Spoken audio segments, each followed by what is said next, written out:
यीशु सहाय आप सभी को आज का प्रभुवार बहुत बहुत मुबारक हो। आज का प्रभुवार है खजूर पर्व का प्रभुवार है और आज हम सब प्रभु यीशु के विजयी प्रवेश के विषय में आराधना करेंगे। और आज के जो जितने भी पाठ हैं, जो उपदेश होंगे, वह सब कुछ प्रभु यीशु के विजयी प्रवेश, यरूशलेम में विजयी प्रवेश को ही इंगित करेंगे।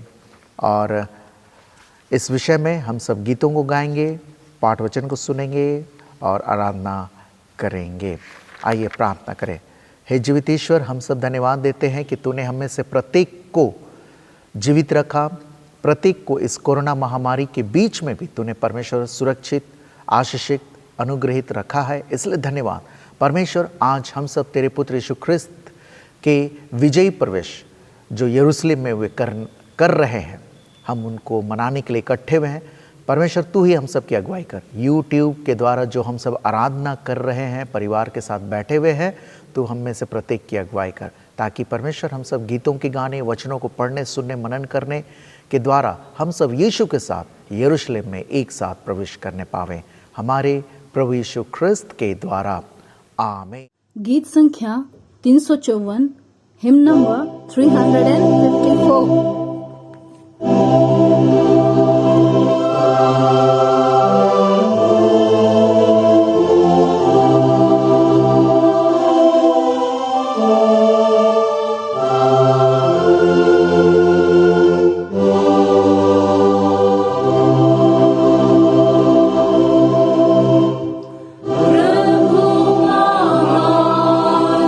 विचारों का तेरे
कलेक्ट की प्रार्थनाएं, आइए हम सब कलेक्ट की प्रार्थनाओं को करें।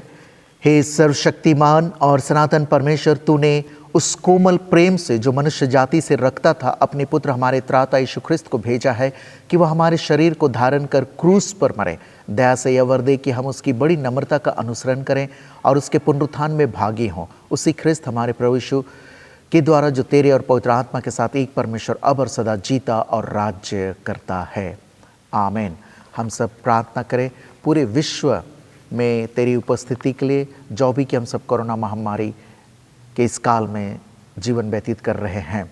जीवित ईश्वर, हम सब धन्यवाद देते हैं, यह जीवन तेरा है। तूने यूहन्ना 14 अध्याय में कहा है कि मार्ग, सत्य और जीवन मैं हूँ। तो हे परमेश्वर, जीवन के दाता, हम सब प्रार्थना करते हैं कि कोरोना महामारी के समय में भी हम सब तेरे पुत्र के बहाए हुए लहू के द्वारा चंगे रहें, भले चंगे रहें और अपने परिवार और अपने पड़ोसियों के साथ इस जीवन का आनंद उठाने पावें, प्रतिदिन का आनंद हम सब बटोर पावें, हमारे प्रभु यीशु ख्रिस्त के द्वारा। आमीन। हम सब प्रार्थना करें, सुसमाचार के फैल जाने के लिए प्रार्थना करें।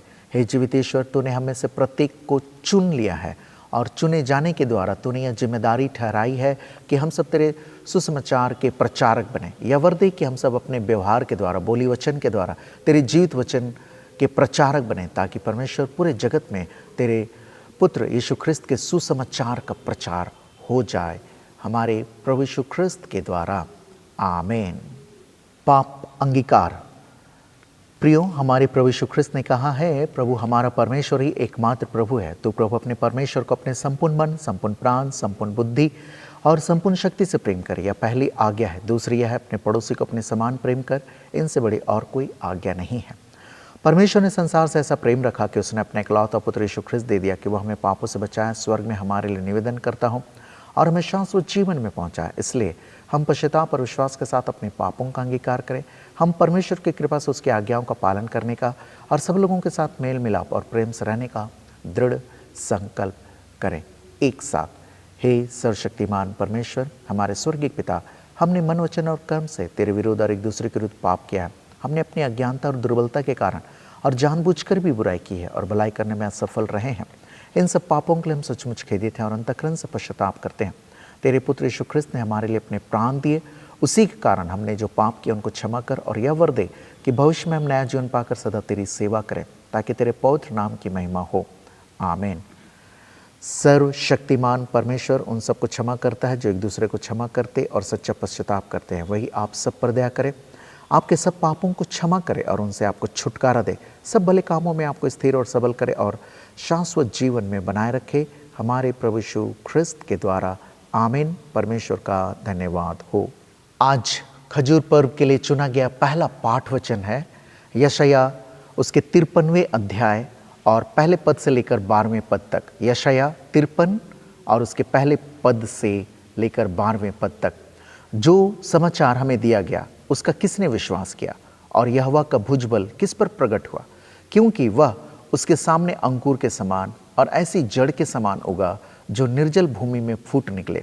उसकी ना तो कुछ सुंदरता थी कि हम उसको देखते और ना उसका रूप ही हमें ऐसा दिखाई पड़ा कि हम उसको चाहते। वह तुच्छ जाना जाता और मनुष्यों का त्यागा हुआ था। वह दुखी पुरुष था, रोग से उसकी जान पहचान थी और लोग उससे मुख फेर लेते थे। वह तुच्छ जाना गया और हमने उसका मूल्य ना जाना। निश्चय उसने हमारे रोगों को सह लिया और हमारे ही दुखों को उठा लिया। तो भी हमने उसे परमेश्वर का मारा कुटा और दुर्दशा में पड़ा हुआ समझा, परंतु वह हमारी ही अपराधों के कारण घायल किया गया, वह हमारे अधर्म के कामों के कारण कुचला गया। हमारी ही शांति के लिए उस पर ताड़ना पड़ी कि उसके कोड़े खाने से हम लोग चंगे हो जाएं। हम तो सब के सब भेड़ों के समान भटक गए थे, हम में से हर एक ने अपना अपना मार्ग लिया और यहोवा ने हम सबों के अधर्म का बोझ उसी पर लाद दिया। वह सताया गया तो भी वह सहता रहा और अपना मुंह न खोला। जिस प्रकार भेड़ वध होने के समय और भेड़ी ऊन कतरने के समय चुपचाप शांत रहती है, वैसे ही उसने भी अपना मुंह न खोला। अत्याचार करके और दोष लगाकर वे उसे ले गए। उस समय के लोगों में से किसने इस पर ध्यान दिया कि वह जीवितों के बीच में से उठा लिया गया। मेरे ही लोगों के अपराधों के कारण उस पर मार पड़ी। उसकी कब्र भी दुष्टों के संग ठहराई गई और मृत्यु के समय वह धनवान का संगी हुआ। यद्यपि उसने किसी प्रकार का उपद्रव ना किया था और उसके मुंह से कभी छल की बातें नहीं निकली थी, तो भी यहोवा को यही भाया कि उसे कुचले। उसी ने उसको रोगी कर दिया। जब वह अपना प्राण दोष बलि करे तब वह अपना वंश देखने पाएगा। वह बहुत दिन जीवित रहेगा। उसके हाथ से यहोवा की इच्छा पूरी हो जाएगी। वह अपने प्राणों का दुख उठाकर उसे देखेगा और तृप्त होगा। अपने ज्ञान के द्वारा मेरा धर्मी दास बहुतेरों को धर्मी ठहराएगा और उनके अधर्म के कामों का बोझ आप उठा लेगा। इस कारण मैं उसे महान लोगों के संग भाग दूंगा और वह सामर्थियों के संग लूट बांट लेगा, क्योंकि उसने अपना प्राण मृत्यु के लिए उंडेल दिया। वह अपराधियों के संग गिना गया, तो भी उसने बहुतों के पाप का बोझ उठा लिया और अपराधियों के लिए विनती करता है। यह परमेश्वर का वचन है। परमेश्वर का धन्यवाद हो। आज के लिए ठहराया हुआ दूसरा पाठ हम सब पाएंगे इब्रानियों की पत्री, उसके 5वें अध्याय 1 से 10। इब्रानियों 5 1 से 10। क्योंकि हर एक महायाजक मनुष्यों में से लिया जाता है और मनुष्यों ही के लिए उन बातों के विषय में जो परमेश्वर से संबंध रखती हैं ठहराया जाता है कि भेंट और पाप बलि चढ़ाया करे। वह अज्ञानों और भूले भटकों के साथ नरमी से व्यवहार कर सकता है, इसलिए कि वह आप भी निर्बलता से घिरा है। इसलिए उसे चाहिए कि जैसे लोगों के लिए वैसे ही अपने लिए भी पाप बलि चढ़ाया करे। यह आदर का पद कोई अपने आप से नहीं लेता, जब तक कि हारून के समान परमेश्वर की ओर से ठहराया ना जाए। वैसे ही मसीह ने भी महायाजक बनने की बड़ाई अपने आप से नहीं ली, पर उसको उसी ने दी जिसने उसे कहा था, तू मेरा पुत्र है, आज मैं ही ने तुझे उत्पन्न किया है। इसी प्रकार वह दूसरी जगह में भी कहता है, तू मलकीसिदक की रीति पर सदा के लिए याजक है। यीशु ने अपनी देह में रहने के दिनों में ऊंचे शब्द से पुकार पुकार कर और आंसू बहा बहा कर उससे जो उसको मृत्यु से बचा सकता था प्रार्थनाएं और विनती की, और भक्ति के कारण उसकी सुनी गई। पुत्र होने पर भी उसने दुख उठा उठा कर आज्ञा माननी सीखी और सिद्ध बनकर अपने सब आज्ञा मानने वालों के लिए सदा काल के लिए उद्धार का कारण हो गया, और उसे परमेश्वर की ओर से मलकीसिदक की रीति पर महायाजक का पद मिला। यह परमेश्वर का वचन है। परमेश्वर का धन्यवाद हो। गीत संख्या 79, हिम नंबर 79।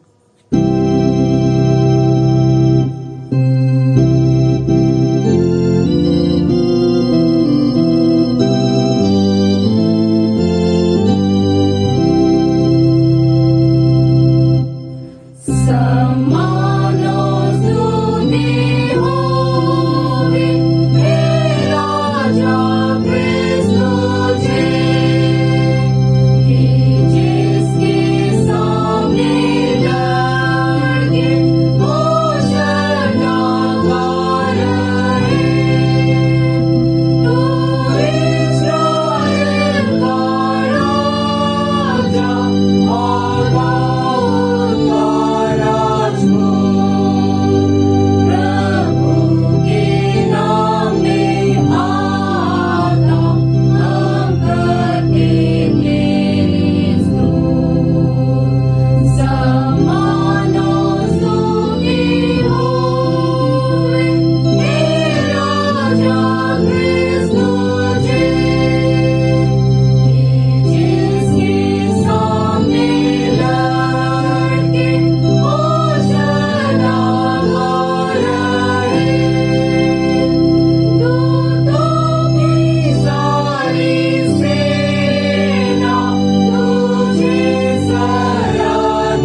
प्रभु यीशु ख्रिस्त का सुसमाचार पवित्र लूका रचित सुसमाचार उसके 19वें अध्याय और उसके 28वें पद से सुसमाचार आरंभ होता है।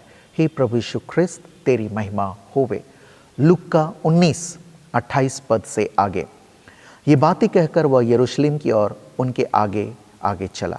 जब वह जैतून नामक पहाड़ पर बैतफगे और बैतनिय्याह के पास पहुंचा तो उसने अपने चेलों में से 2 को यह कह के भेजा, सामने के गांव में जाओ और उसमें पहुंचते ही एक गदही का बच्चा जिस पर कभी भी कोई सवार नहीं हुआ बंधा हुआ तुम्हें मिलेगा, उसे खोल कर ले आओ। यदि कोई तुमसे पूछे कि क्यों खोलते हो तो यह कह देना कि प्रभु को इसका प्रयोजन है। जो भेजे गए थे उन्होंने जाकर जैसा उसने उनसे कहा था वैसा ही पाया। जब वे गधे के बच्चे को खोल रहे थे तो उसके मालिकों ने उनसे पूछा, इस बच्चे को क्यों खोलते हो? उन्होंने कहा, प्रभु को इसका प्रयोजन है। वे उसको यीशु के पास ले गए और अपने कपड़े उस बच्चे पर डालकर यीशु को उस पर बैठा दिया।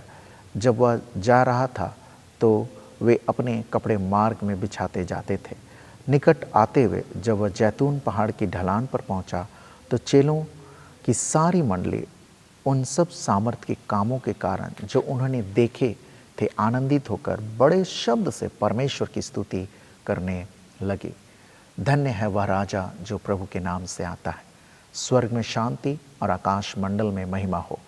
तब भीड़ में से कुछ फरीसी उससे कहने लगे, हे गुरु, अपने चेलों को डांट।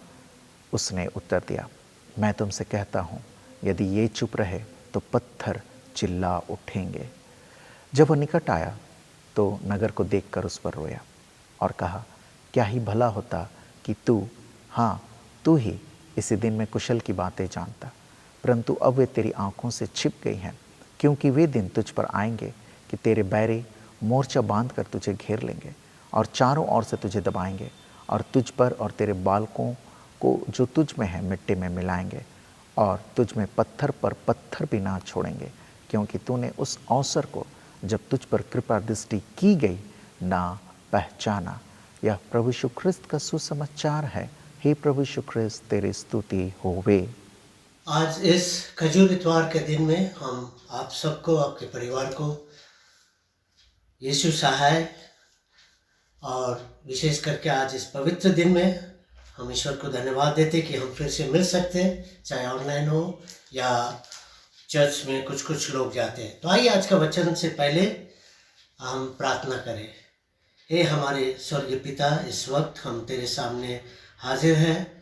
हमारी ये दुआ और प्रार्थना है प्रभु जी, विशेष करके तो हमारे होठों को छू, हमारे होठों के द्वारा तू ही बात कर प्रभु जी, और हम सबों को समझने का, इसके अनुसार आशीष पाने का और इसके अनुसार चलने का हमें बुद्धि और ज्ञान दे। ये दिन हम सबों के लिए शुभ हो। इस वचन को तेरे हाथ में सौंपते हैं यीशु के नाम से, आमीन। जैसे कि हम जानते हैं ये कि दुनिया में 2 विशेष दिन है, सबसे दुखी दिन और सबसे खुशी का दिन, और ये 3 दिन के दरमियान में है, 3 दिन के अंतराल में है। और वो है गुड फ्राइडे, जो हम कहते हैं इंग्लिश में गुड फ्राइडे, लेकिन गुड का मतलब क्या है कि हमारे लिए सर्वश्रेष्ठ बलि चढ़ाया गया। और दूसरा खुशी का दिन यह है कि ईस्टर, जब प्रभु जी उठा। लेकिन इस बीच में जैसे आज हम खजूर इतवार मना रहे हैं और बहुत दिनों का हमारी आदत है कि हम जाए चर्च में इसको मनाए, जुलूस निकाले, गीत गाए, बच्चे लोग भी बहुत प्यारे से लगते हैं। लेकिन आइए इस वक्त हम कुछ देर के लिए त्यौहार का मन से हटा दीजिए, चर्च के इस वक्त का जुलूस को मन से हटा दीजिए। हम आए उस दिन में जाए जिस दिन ये घटना हुई है।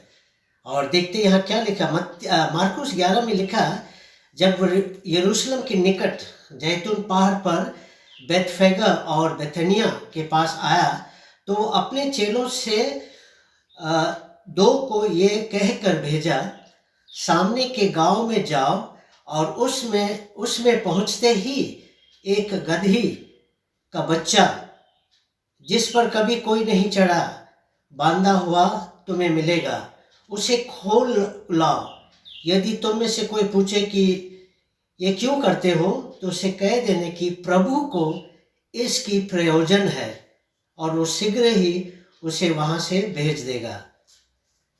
तो आज का दिन हम जानते हैं कि प्रभु का अंतिम दिन, इस संसार में अंतिम दिन के अनुसार प्रभु को के मन में बहुत ठेस है, बहुत बोझ है। एक तरफ जो चेले अभी तक मजबूत नहीं है विश्वास में, दूसरी तरफ उसका समय पूरा आ गया और उसे जाना है, उसको ये इस मृत्यु, इस क्रूस को सामना करना है। और तीसरा ये सरकार, जो अपने लोग, या सरकार तो उसका विरोध है, ये है यहूदी लोग, जिसके द्वारा, जिसके कारण, जिसके आंखों खोलने के लिए वो आया। आज का दिन वो लोग तैयारी कर रहा, और उसका सबसे बड़ा दुश्मन यही लोग निकला। कौन? उनके अपने लोग। साथ ही साथ हम ये चीज देखते हैं कि इस समय जब प्रभु इस धरती में थे, एक बहुत अजीब घटना है। परमेश्वर से उसके जन्म से ही बड़ी साधारण लोगों को, साधारण चीजों को, साधारण समय और वातावरण को इस्तेमाल किया अपने इस ऐतिहासिक दिन, इस ऐतिहासिक घटना को हम तक पहुंचाने के लिए। और आज हम उसी के ऊपर ज्यादा ध्यान देने जा रहे हैं कि यहाँ पे क्या देखते कि प्रभु ने चेलों को कहा कि तुम जाओ, इस गांव में जाओ और देखिए वहां पे एक गधी के बच्चे बंधा हुआ बाहर मिलेंगे, उसे खोल के लाओ, और कोई बोलेगा तो क्या लेके कह देने कि प्रभु को उसका प्रयोजन है, प्रभु को इसकी जरूरत है। किस चीज की जरूरत? आज हमारा वचन इसी पे है।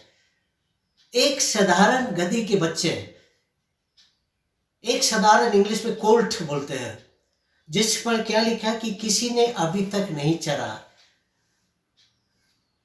आजकल अगर ये जुलूस होता, खास करके इस 21वीं शताब्दी में, आजकल इलेक्शन बहुत चल रहा चारों तरफ और दुनिया भर के लोग निकल रहा, और हम क्या देखते हैं इलेक्शन में, इलेक्शन का जुलूस में क्या देखते हैं?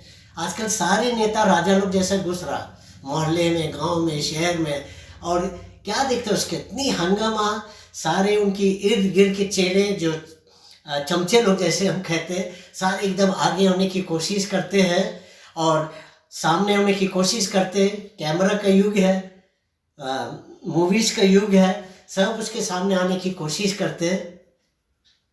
और कितनी अलग आज का दिन, अगर प्रभु जुलूस निकालते हैं, प्रभु अगर अपना इच्छा जाहिर करने चाहते हैं, आजकल का कलीसिया भी शायद यही करते हैं। जितनी शोर, जितनी दिखावा, जितनी सजना, जितनी हल्ला गुल्ला करना, जितनी भीड़ दिखाना, और तब वो लोग अपना प्रचार या अपना मकसद प्रकट करने चाह रहे हैं। लेकिन प्रभु अपने कार्य को अकेले, अपना तरीका से, और साधारण लोग, साधारण चीजों को काम में लाया। और आज आपका ध्यान इसी पे देने चाहता कि लूका में भी एक चीज लिखा 1931 में कि प्रभु को किसकी जरूरत है। उसने नहीं कहा कि मेरा हेड चेला, उसने नहीं कहा कि मेरा चर्च लीडर, उसने नहीं कहा कि यहूदी लोग का महाराज या फरीसियों का महाप्रीस्ट जो है इस काम के लिए। ऐतिहासिक परमेश्वर का ठहराया हुआ दिन, कितने युग से इसका इंतजार किया। उसने कहा कि इसका कौन हमको ले जाएंगे? इसमें एक साधारण गधी का बच्चा, साधारण चीज। और आज हम उसी को देखने चाहता हूँ। और दो तीन चीज देखने चाहते हैं कि प्रभु अपने कार्य कर सकता किसी के मदद के बिना। प्रभु अपना जो कुछ सामर्थ्य, साधारण, गुप्त, चंगाई करने वाला, दुष्टात्मा, वो सब कुछ अकेले कर सकता। लेकिन इस संसार से और हमसे जुड़े हुए हर कदम उसने हमारा सहयोग लिया, साथ दिया और हमको इस्तेमाल किया। और आज इस वक्त हम ये देखने चाहता है, इस ऐतिहासिक बहुत भयानक दिन है ये, इस पवित्र सप्ताह हम इसको बोलते हैं, प्रभु यीशु मसीह का अंतिम, प्रभु यीशु मसीह का बलि का, प्रभु यीशु मसीह का विजय का, प्रभु यीशु मसीह का कब्रों में से जी उठने का, प्रभु यीशु मसीह का स्वर्गवाहन होने का। ये बहुत शुरुआत है, पाम संडे जिसको कहते हैं, ये शुरुआत है। लेकिन देखिए उसने क्या चुना, और इसी पे आपका ध्यान देने चाहता है। एक साधारण जानवर, ये जानवर कहाँ थे? प्रभु ने स्वयं कहा, ये कोई महल में नहीं था, ये कोई मंदिर का जानवर नहीं था, ये कोई किसी बड़ा व्यक्ति का जानवर नहीं था। ये जानवर अपना मालिक के कुटी के बाहर में एक लकड़ी में बंधा हुआ था। कोई विशेष व्यक्ति नहीं, विशेष पहचान नहीं, विशेष घर का नहीं, साधारण रास्ता का बंधा हुआ जानवर को वो अपने काम में लाया। और आज हम ये बताने चाहते कि प्रभु जो है हम जैसे साधारण लोगों को महान काम करने के लिए इस्तेमाल करने चाहते हैं। आज क्या हो रहा है, लोग महान कार्य या महानता दिखाने के लिए लोग दुनिया का सब कुछ अपनाता है। जैसे मैंने कहा, आज अगर इस युग के जुलूस होता तो एकदम हल्ला गुल्ला, क्या क्या दिखावा, क्या क्या पहनावा, क्या क्या करके आदमी लोग निकलता। लेकिन प्रभु का मकसद पवित्र, प्रभु का मकसद ऐतिहासिक, प्रभु का मकसद मनुष्यों का उद्धार पहुंचाना, उसका छुटकारा दिलाना। प्रभु का मकसद अपनी सूली तक जाना। प्रभु का मकसद ऐतिहासिक लिखे हुए भविष्यवाणी को पूरा करने के लिए था। और ये सारे भीड़ भड़क्का में अच्छे अच्छे लोग थे, लोग अपना कपड़ा भी फेंका बोले इसके लिए। तो प्रभु ने इस जानवर को चुना, साधारण चीज। और क्या बेजुबान चीज, क्या जो घर से बाहर बांधा हुआ चीज, क्या चीज जो जिसको पता भी नहीं क्या हो रहा है उसके साथ। इस चीज को प्रभु ने इस्तेमाल किया। और आज प्रभु इस खजूर इतवार का दिन हमसे बात करने चाहते हैं इस कहानी के द्वारा कि प्रभु को हमारे जरूरत है, प्रभु को हमारी आवश्यकता है। प्रभु हमें निमंत्रण दे रहा है कि आओ मेरे साथ, तुम जितने छोटे क्यों ना हो, जितने बड़े क्यों ना हो, मैं आपको इस्तेमाल करने चाहता हूँ, मैं आपको अपने योजना में शामिल करने चाहता हूँ। प्रभु हमसे क्या चाहता है? हमारे पास हम महायाजक नहीं है, हम बिशप नहीं है, हम हेड प्रीस्ट नहीं है, हम चेयरमैन नहीं है, प्रेसिडेंट नहीं है, हम खजांची नहीं है, सेक्रेटरी नहीं है, हम साधारण हैं। और कभी कभी ये ख्याल हमको प्रभु का सेवकाई से दूर रखता है, हम कुछ नहीं है, या ये दूसरे शब्दों में हम है कौन, हमको कौन काम में लाएगा, हमको कौन पूछता। याद रखना भाई, उस जानवर का मालिक शायद बहुत मशहूर था, क्योंकि जानवर पुराना जमाने में जिसके पास जानवर है वो धनी लोग होते थे। प्रभु उसको नहीं पूछा, प्रभु उसका जानवर को, साधारण चीज को काम में लाए।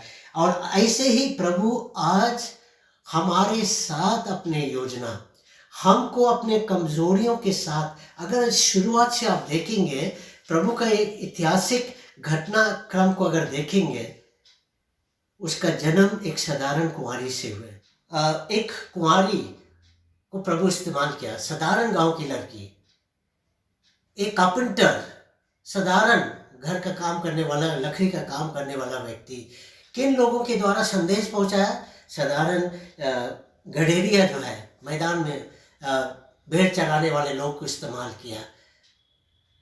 साधारण लोगों को प्रभु काम में लाया। उसका ऐलान, उसका वचन का, उसका आने का, उसका उपस्थिति का किसने ऐलान किया? यूहन्ना बपतिस्मा देने वाला। कौन था वो? वो जंगल में मधु और कीड़ा खाते थे, लोकस जिसको बोलते हैं हम लोग, ये खाने वाला था। और ये पूरा रास्ता में अपने काम के द्वारा अब कैसे कैसे लोगों को चुना है प्रचार करने के लिए। टाइम नहीं है ना कि एक एक को ले सकता। हमारे बीच में साधारण व्यक्ति, हालत और चीज़ों को इस्तेमाल किया प्रभु। हम क्यों पीछे हैं? हम क्यों अपने आप को छोटा समझते हैं? इस खजूर के इतवार के दिन उस जुलूस में शामिल होके एक साधारण भीड़ बन के नहीं, लेकिन हे प्रभु, हमको कोई पूछने वाला नहीं, हमको कोई जानने वाला नहीं, हमको कोई काम में लाने वाला कोई नहीं है। प्रभु तू हमें इस्तेमाल कर। दुख की बात यह है भाई और बहन कि हमारे चर्चेज में बहुत ऐसे लोगों के अंदर शैतान ने ये कान में डाला है, उनके दिमाग में डाला कि हमसे कुछ होने वाला नहीं है, हमसे कुछ होगा नहीं, हमको कौन पूछेगा। और आज इसलिए चर्च में छिपे हुए हुनर, छिपे हुए टैलेंट्स होते हुए भी चर्च मजबूत नहीं होता, क्योंकि इस ख्याल से कितने लोग चुपचाप बैठा चर्च में। प्रभु हमसे क्या चाहता है? सबसे पहले अगर मत्ती 11 में हम देखे हैं, इनोक की कहानी का वर्णन आते वहां पे मत्ती 11 में, और प्रभु ने विश्वास के द्वारा लिखा कि उठा लिया गया। प्रभु हमसे क्या चाहता अपने हमारे दुनिया का दिखाने वाले हुनर ने, प्रभु हमारे विश्वास, जिसका ना हमको कोई कीमत देना है, जिसके लिए हमको मेहनत नहीं करना, जिसके लिए हमको संघर्ष नहीं करना है, जिसको हमें खरीदना नहीं है, जिसको चर्च हमें नहीं देता, कोई लीडर, कोई डिनोमिनेशन नहीं देता, ये स्वयं प्रभु हमको देता। My faith God requires. हमेशा बाइबल में अगर आप अध्ययन करेंगे, कुछ नहीं चाहते हमसे, मुझ पर विश्वास करो, सब संभव है। मुझ पर विश्वास कर, उद्धार पाओगे। मुझ पर विश्वास करो, तुम्हारी प्रार्थना के द्वारा लोग चंगा हो जाएंगे। मुझ पर विश्वास करो, ये पहाड़ यहाँ से वहाँ हट जाएंगे। मुझ पर विश्वास करो, ये सरसों के दाना के बराबर एक मजबूत पेड़ और आपका विश्वास का फल देखेंगे। मुझ पर विश्वास करो, मुर्दा जी उठेंगे। मुझ पर विश्वास करो, आप लंगड़ा पैदा चलने लगेंगे, अंधा देखने लगेंगे। तो सबसे साधारण चीज जो हम पैदा नहीं कर सकते, चर्च हमको नहीं दे सकता, इस चीज को हमें अपने आप में उत्पन्न करना। गॉड रिक्वायर्स सिंपल फेथ, साधारण विश्वास प्रभु हमसे चाहते हैं। दूसरी चीज, हम बाइबल पढ़ नहीं पढ़ रहा टाइम के कमी के कारण।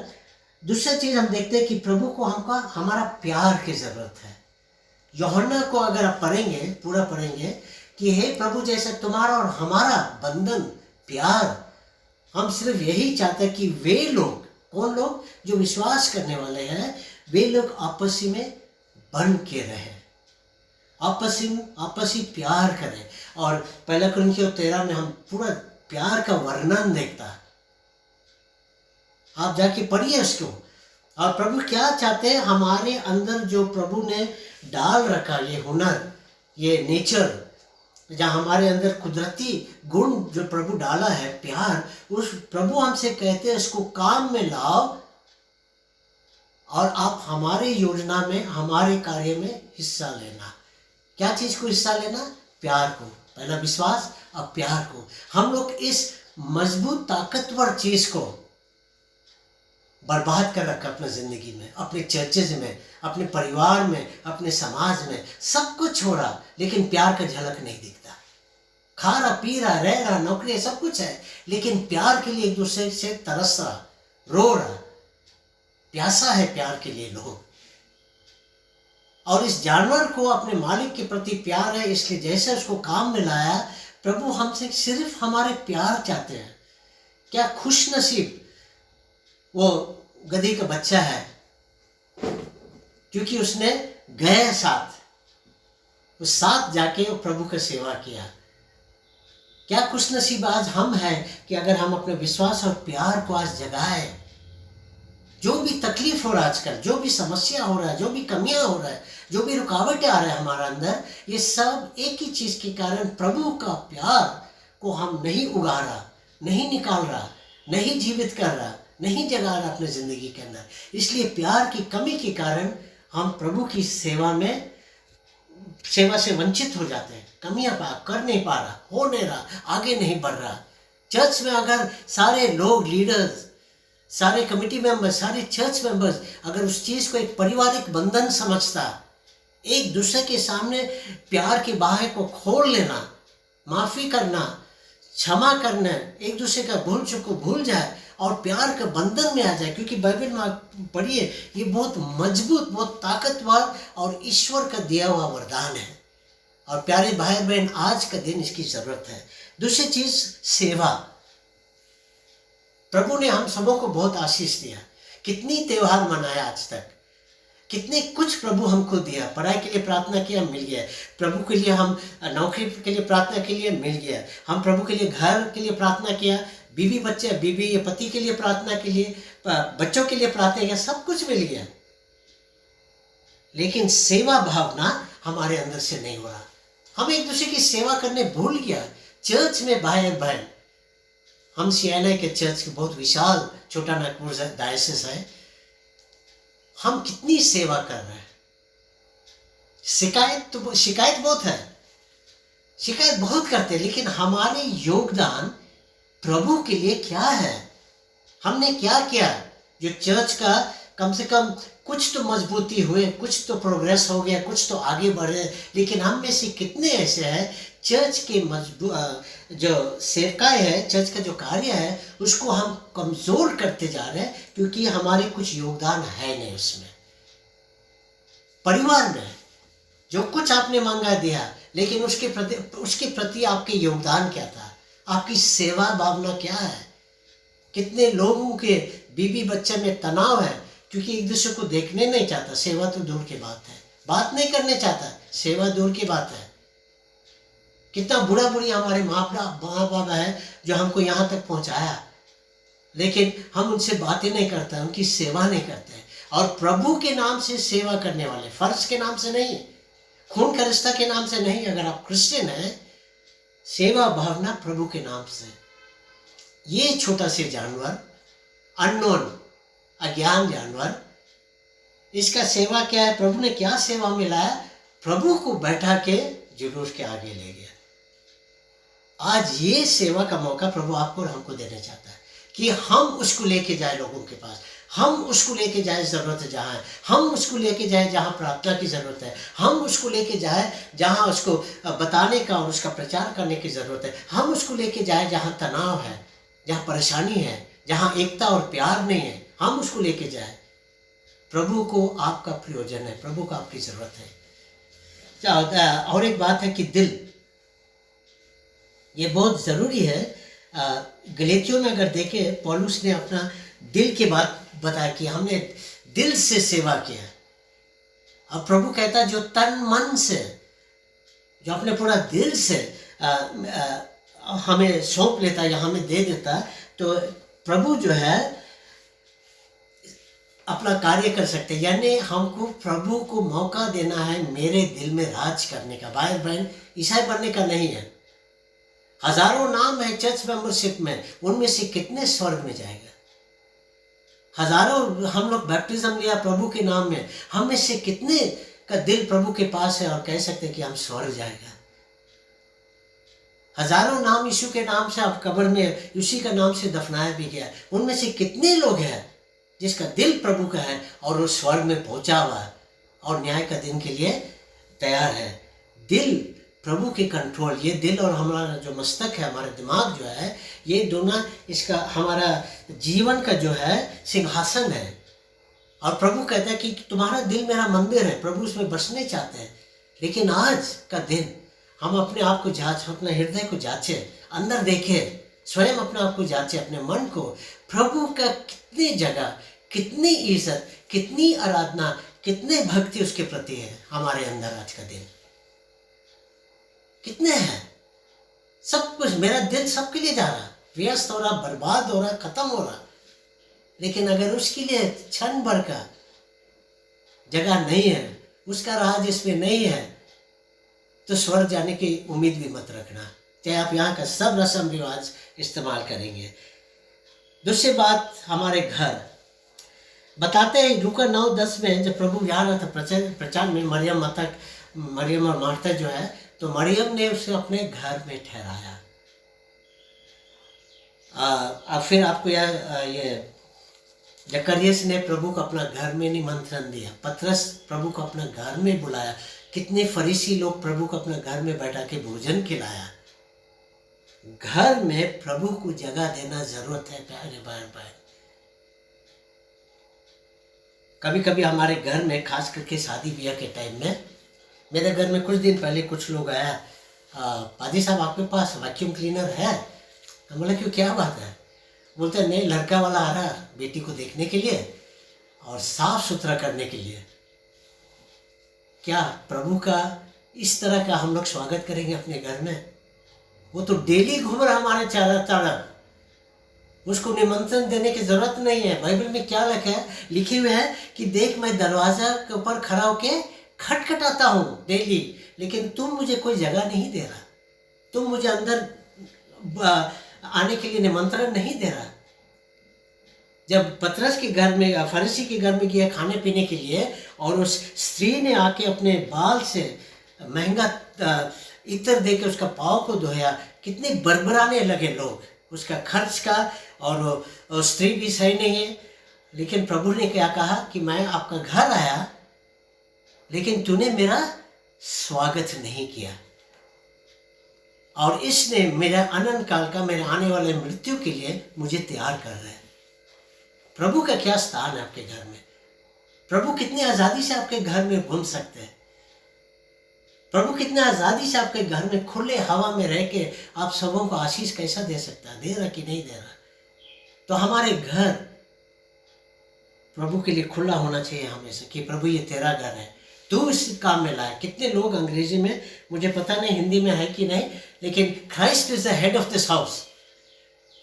हाँ, he is silent listener to every conversation, present for every meal, ऐसे कि हमारे घर का मेहमान है, वो इस घर का मुखिया है, हमारे हर बातचीत और ख्याल को सुनता है, वो हमारे साथ, हमारे मेज़ पर हमारे साथ खाना खाता है।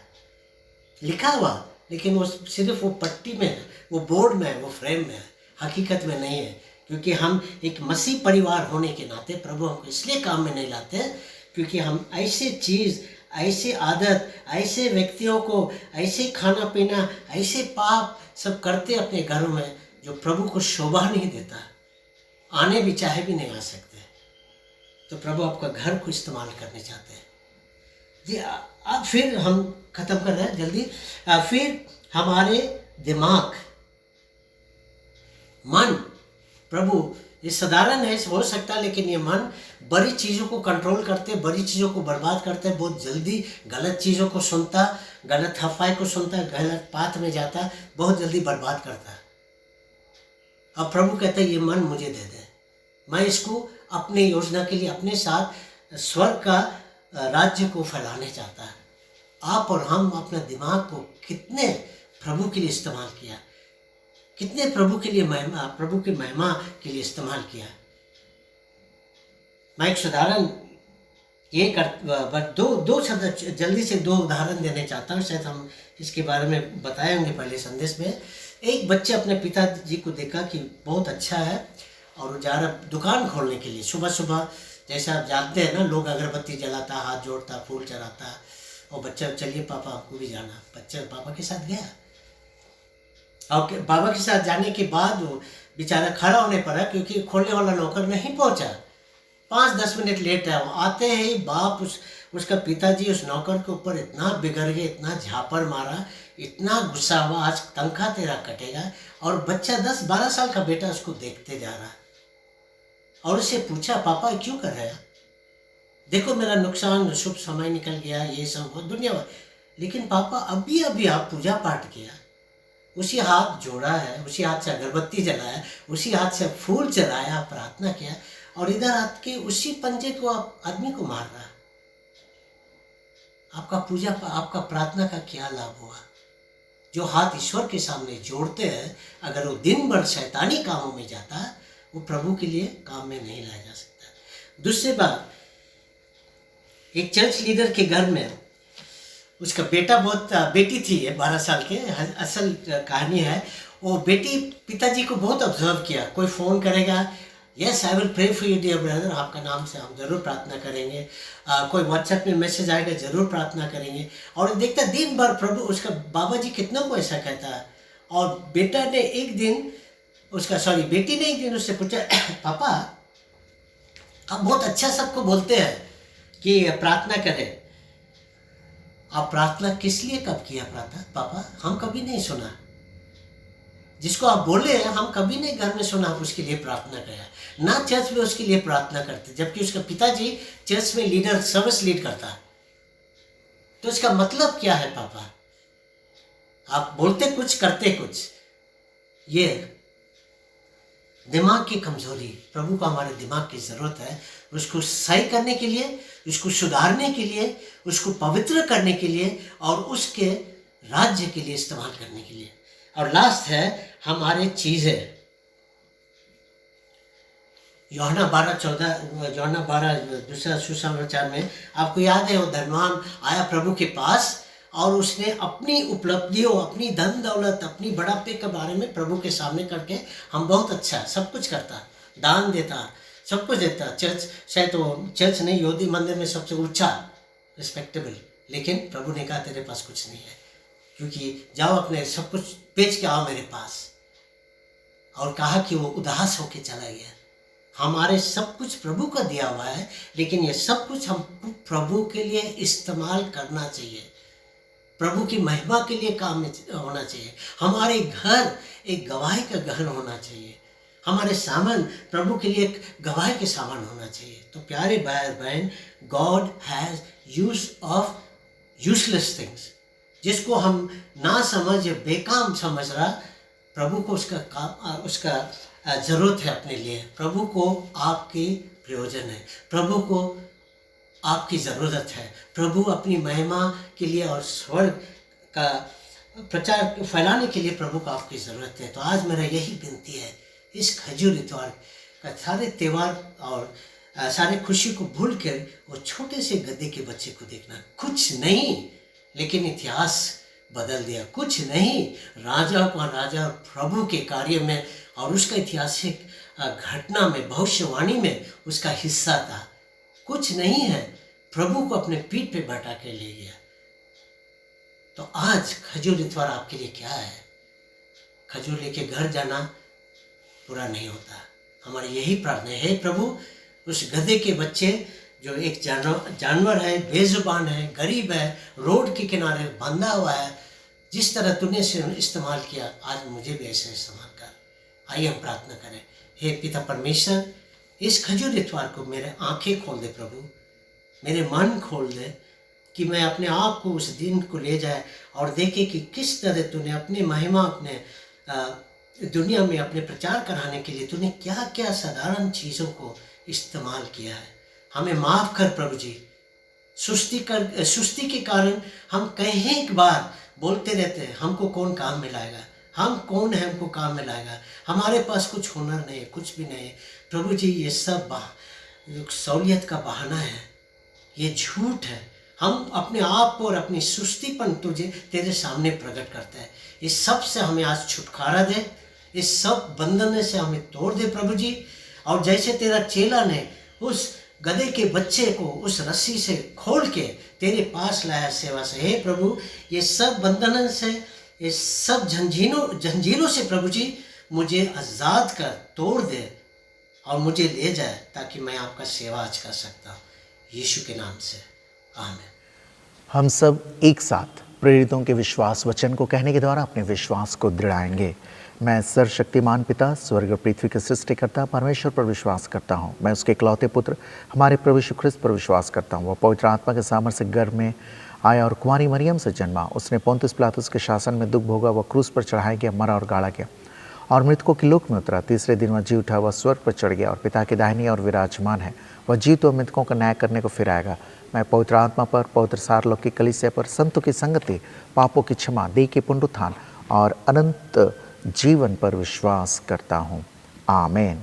गीत संख्या 80, हिम नंबर 80।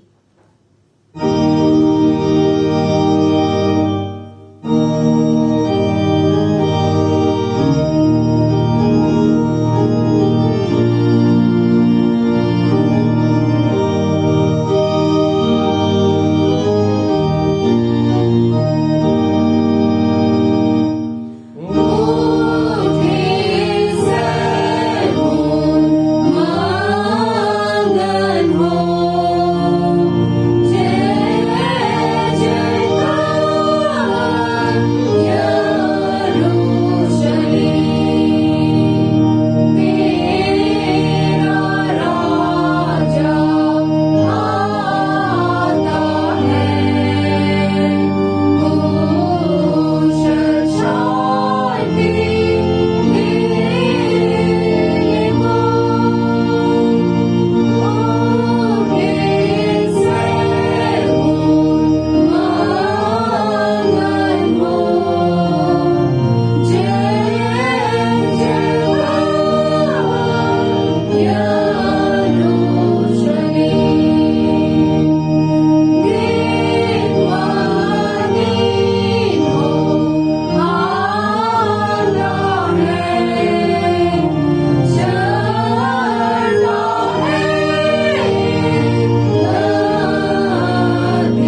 दान की प्रार्थना को करें।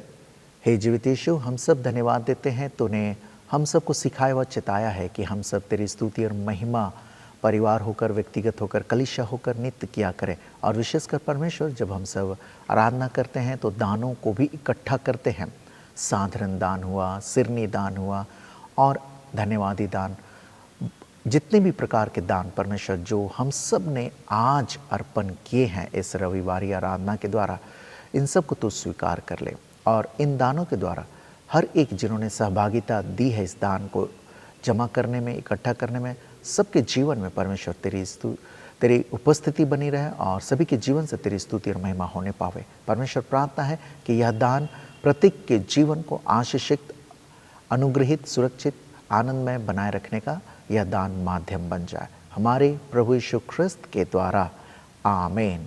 हम सब विशेष प्रार्थना करें, विशेषकर पूरे सप्ताह भर जिनका जन्मदिन है, वैवाहिक वर्षगांठ है और बहुत सारे आश्चर्य कर्मों के लिए जिनको लोगों ने महसूस किया अपने जीवन में, उसके लिए प्रार्थना करें। हम सब स्तोत्र 103 को पढ़ेंगे। हे मेरे जीव, प्रभु को धन्य कह और जो कुछ मुझ में है उसके पवित्र नाम को। हे मेरे जीव, प्रभु को धन्य कह और उसके किसी उपकार को मत बिसरा। वह तेरे सारे अधर्म को क्षमा करता, सब रोगों को चंगा करता है। वह तेरे जीवन को विनाश से छुड़ा लेता। वह तेरे सिर पर दया और छो का मुकुट धरता है। वह तेरे उमंग की लालसा को उत्तम पदार्थों से तृप्त करता है। तेरे तरुणाई उकाब की सी नई होती है। पिता की और पुत्र की और पवित्र आत्मा की महिमा होवे, जैसे आदि में थी, अब है, वरन सदा युगान युग रहेगी, आमीन। प्रार्थना करें। हे जीवित यीशु, हम सब धन्यवाद देते हैं उन लोगों के लिए जो आज के इस दिन में तुझे धन्यवाद दे रहे हैं, अपने जन्म दिवस के लिए, वैवाहिक वर्षगांठ के लिए और उन सभी आश्चर्य कर्मों के लिए जिसको उन्होंने अपने जीवन में देखा है। हे जीवित यीशु, इन सब के धन्यवादी हृदयों को तू स्वीकार कर ले और इन सब को भरपूरी की आशीष दे जो अपने जन्मदिन और वैवाहिक वर्षगांठों को मना रहे हैं और तेरे आश्चर्य कर्मों के लिए तुझको धन्यवाद दे रहे हैं। इन सब के जीवन में तेरी उपस्थिति बनी रहे और हे परमेश्वर, इससे उनके व्यक्तिगत जीवन, पारिवारिक जीवन और कलीसियाई जीवन को अत्यधिक लाभ मिलता जावे और हम सब भी उनके जीवन में तेरी उपस्थिति और अद्भुत उपलब्धियों के कारण हम सब भी गवाह बने रहें। इस पूरी प्रार्थना को हम सब फिर से उन लोगों को स्मरण करते हुए जो अपने जन्मदिनों को मना रहे हैं, अपने वैवाहिक वर्षगांठों को मना रहे हैं और आश्चर्य कर्मों के लिए तुझको धन्यवाद दे रहे हैं, उन सबको याद करते हुए तेरे पुत्र यीशु ख्रिस्त के नाम से इन प्रार्थनाओं को अर्पण करते हैं। सुन ले और स्वर्गराज में ग्रहण कर ले, आमीन। हम सब प्रार्थनाओं को संपूर्णता प्रदान करने के लिए एक साथ प्रभु की प्रार्थना को कहेंगे। हे हमारे पिता, तू जो स्वर्ग में है, तेरा नाम पवित्र माना जाए, तेरा राज आए, तेरी इच्छा जैसे स्वर्ग में पूर्ण होती है वैसे पृथ्वी पर भी हो। हमारी दिन भर की रोटी आज हमें दे, हमारे अपराधों को क्षमा कर जैसे हमने अपने अपराधियों को क्षमा किया है। हमें परीक्षा में ना डाल परंतु बुराई से बचा, क्योंकि राज, पराक्रम और महिमा अब और सर्वदा तेरी ही है, आमीन। हे जीवित ईश्वर, हम सब तुझको धन्यवाद देते हैं कि तूने हम सब की अगुवाई की। पूरे आराधना में प्रत्येक विश्वासियों के हृदय को तूने छुआ है, स्पर्श किया है और आज की आराधना जो खजूर इतवार की आराधना थी, इसमें तूने प्रत्येक लोगों को परमेश्वर अपने पुत्र के विजयी जुलूस में सबको शामिल किया है। हे परमेश्वर, ऐसा वर दे कि जब तक इस पृथ्वी पर हम सब जीवित रहेंगे तेरे आशीष और अनुग्रह को ग्रहण करने वाले बने रहें, बटोरने वाले बने रहें परिवार और कलीसिया के साथ। और विशेषकर प्रार्थना करते हैं परमेश्वर, इस कोरोना महामारी में भी प्रत्येक व्यक्ति, प्रत्येक देश के प्रत्येक नागरिक लोग सुरक्षित रहें परमेश्वर। हाँ परमेश्वर, आज के इस विजयी जुलूस जो कि खजूर पर्व के दिन हुआ है परमेश्वर, इसके नाम में हम सब और इसके सामर्थ्य में यह मांगते हैं कि परमेश्वर तेरे आशीष, अनुग्रह और तेरे पुत्र की अगुवाई सदा सर्वदा बनी रहे, ताकि परमेश्वर हम सब जब तक इस पृथ्वी पर जीवित रहेंगे तेरे आशीष और अनुग्रह को तेरे पुत्र के नाम से बटोरते रहें और जय के जुलूस में सर्वदा शामिल रहें। पूरी आराधना में अगुवाई करने के लिए हम सब तुझको धन्यवाद देते हैं, हमारे प्रभु यीशु ख्रिस्त के द्वारा, आमीन। परमेश्वर की शांति जो सारे समझ से परे है, परमेश्वर के और उसके पुत्र हमारे प्रभु यीशु ख्रिस्त के ज्ञान और प्रेम में आप सबके हृदय और विचारों को सुरक्षित रखे और सर्वशक्तिमान परमेश्वर पिता, पुत्र और पवित्र आत्मा की उपस्थिति और आशीष आप सबके साथ हो और सर्वदा रहे। आमीन आमीन आमीन। गीत संख्या 175, हिम नंबर 175। Amen.